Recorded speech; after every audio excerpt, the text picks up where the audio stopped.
Hello, so you may have seen my recent video where I showed you how I created a masculine desk calendar. I also created several feminine versions, so I thought it'd be fun to share with you how I put together this project. Again, I've used the paper piercing kit.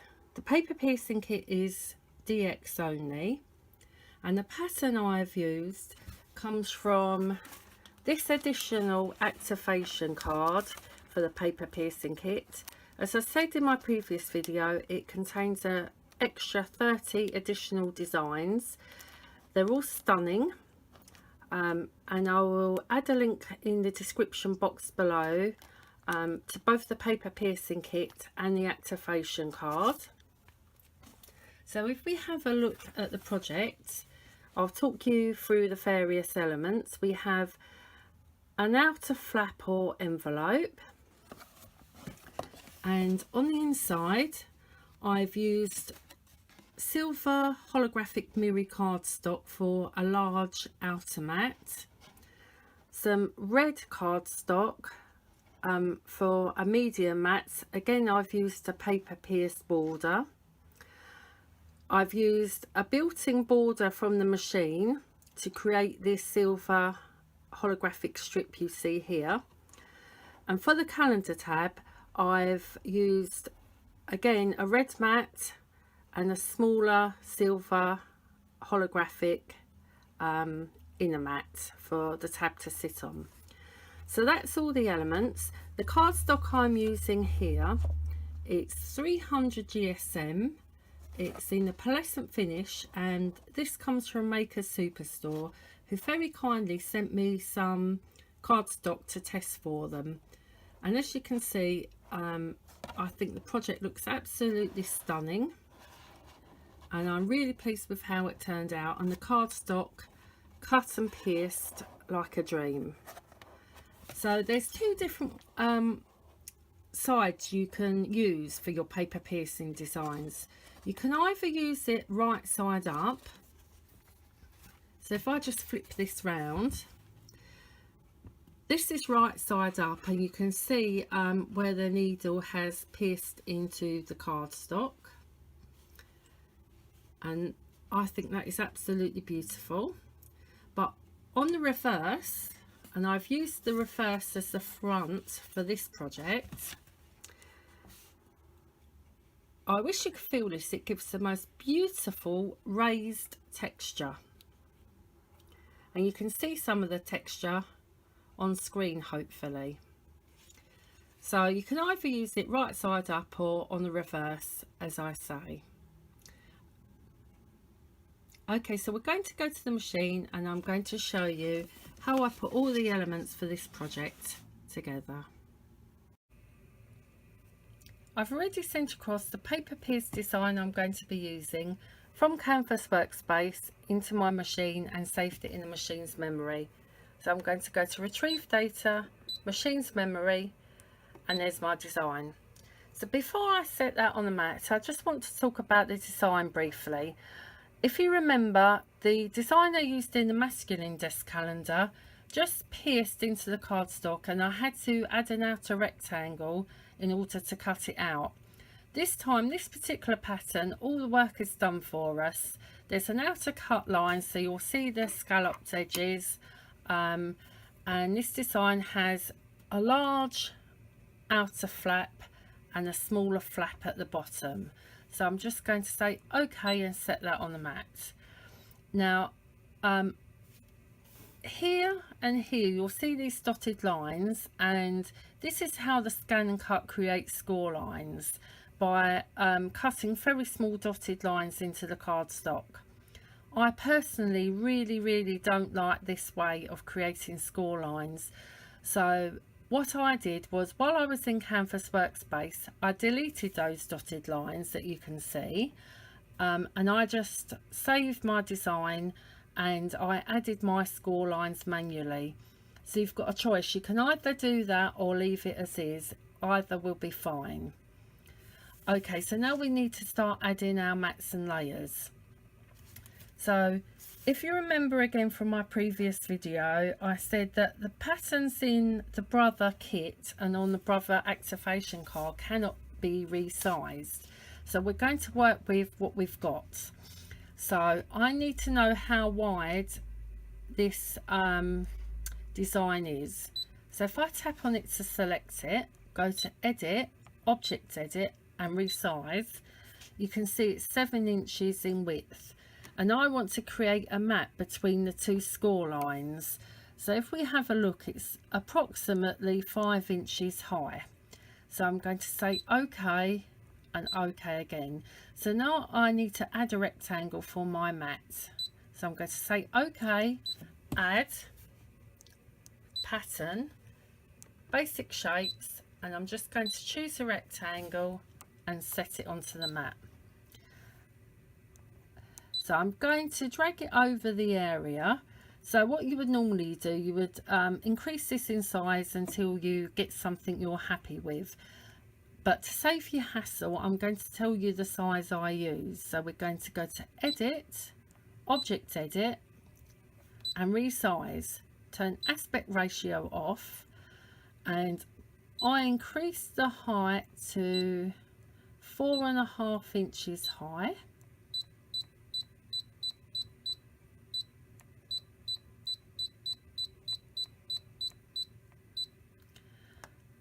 And 6.5 inches wide.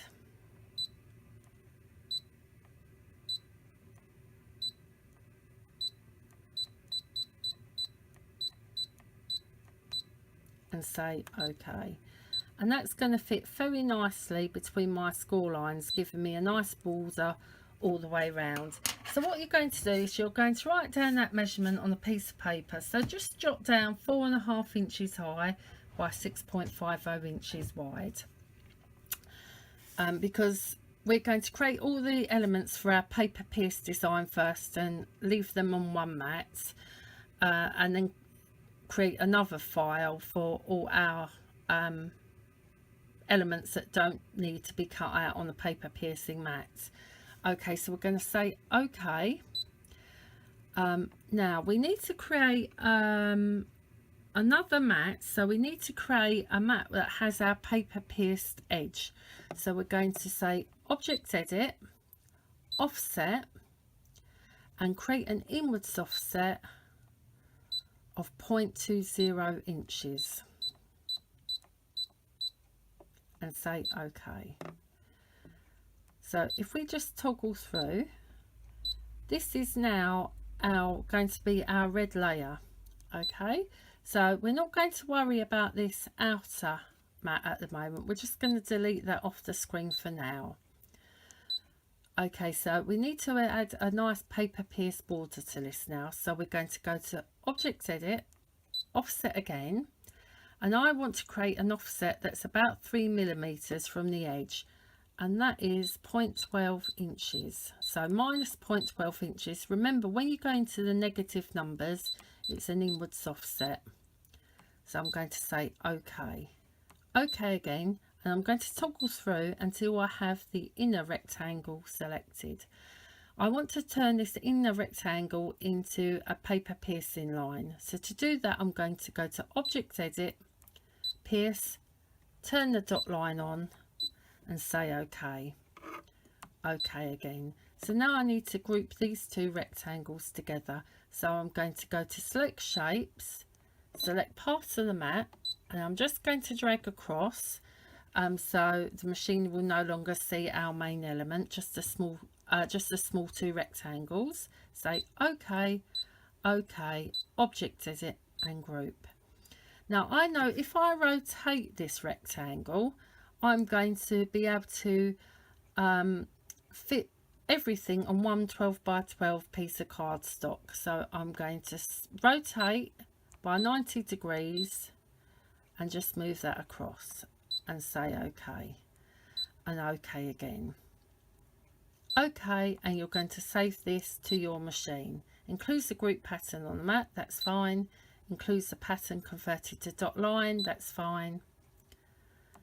New, and you have all the elements that you're now going to pierce and then cut on your paper piercing mat.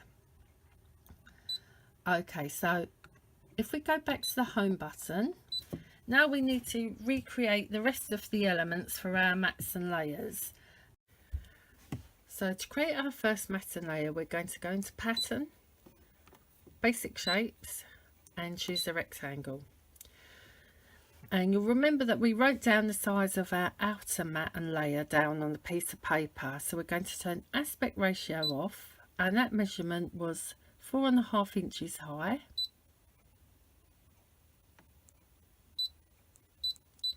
and 6.5 inches wide.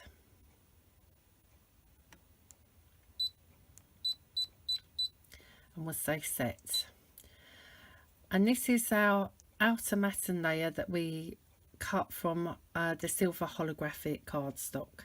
Okay, so we already have our next layer prepared, which is the red layer with the paper piercing border. So now we're going to add our silver holographic strip, and this comes from the borders, which is inbuilt on the machine. So we're going to go to add, pattern, and this is our borders icon. So if you scroll down, you'll see we have some fantastic borders to choose from, and I use this one, BO-A010, and we're going to turn aspect ratio off and resize this down to 1 inch in height by 5.75 inches wide.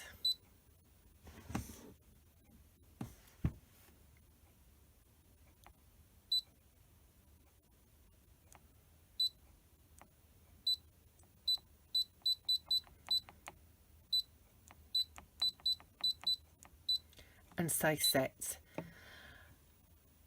Okay, so now we need to start creating some mats and layers for our calendar tab to sit on. So I've measured my calendar tab, and it measures 3.15 inches in width by 2.21 inches high.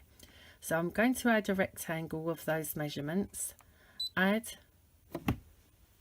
pattern, basic shapes, rectangle, turn aspect ratio off, 2.21 inches in height and 3.15 inches in width, and say set.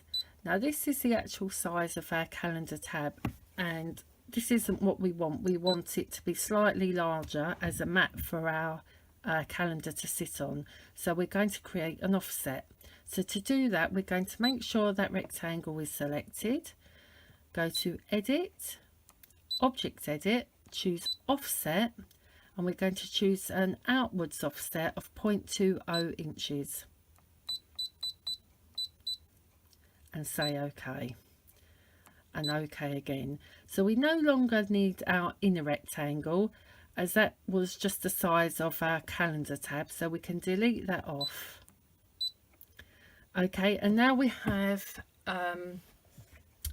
our silver holographic mat for our calendar tab to sit on. So now we need to create another mat, and this one will be cut from the red cardstock. So we're going to create another offset, object edit, offset, and increase our offset to 0.20 inches once again and say OK. And there's our two rectangles. Okay, so the smaller rectangle is going to be cut from the silver holographic, so I'm just going to drag it to this side of the mat.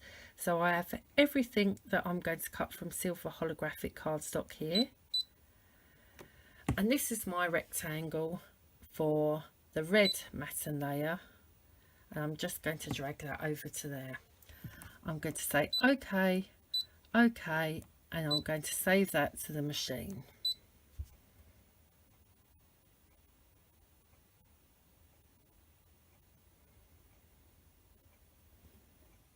And say OK again. So if I go back to the home button, if we talk about how we're going to pierce and cut this out, if we go to retrieve data, the first thing I would do is go into your machine's memory and recall the first file we made, which is the paper piercing file.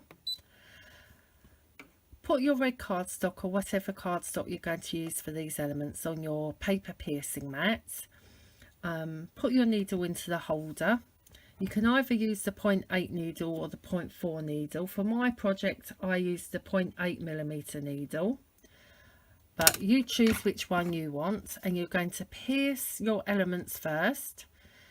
Take the needle holder out of the machine, put your standard blade in, and then cut all around your elements. Okay, so then you're going to unload the mat and get your standard mat out, and then we're going to cut the rest of the elements. So we'll go to retrieve data, machine's memory, and here are the rest of the elements. So you would put some silver cardstock on the left and a little piece of red cardstock on the right, and you would just scan in your mat just so you can position your cut files over the correct place in the cardstock and then cut. And then it's just a matter of gluing everything together. So when it comes to gluing your project together, the first thing is to decide whether you want to use the right side as the front of your project or the wrong side with the raised texture. And I've used the wrong side with the raised texture for my project. So you'll glue your outer holographic matten layer, your paper pierce border, and then your strip. And then separately I've put the mats and layers together, so the holographic and the red, and I've just raised this up with a little bit of red craft foam, or you can use foam pads, whatever your preference is. And I've cut the craft foam just by hand, a little bit smaller than this outer red mat here. Okay, so I hope you've enjoyed this project. I'm really pleased with how it turned out. So if you like this video, please give it a thumbs up and subscribe to my channel, and please visit my blog for more hints and tips, ScanNCutUK.com, the unofficial ScanNCut blog. Thanks for watching.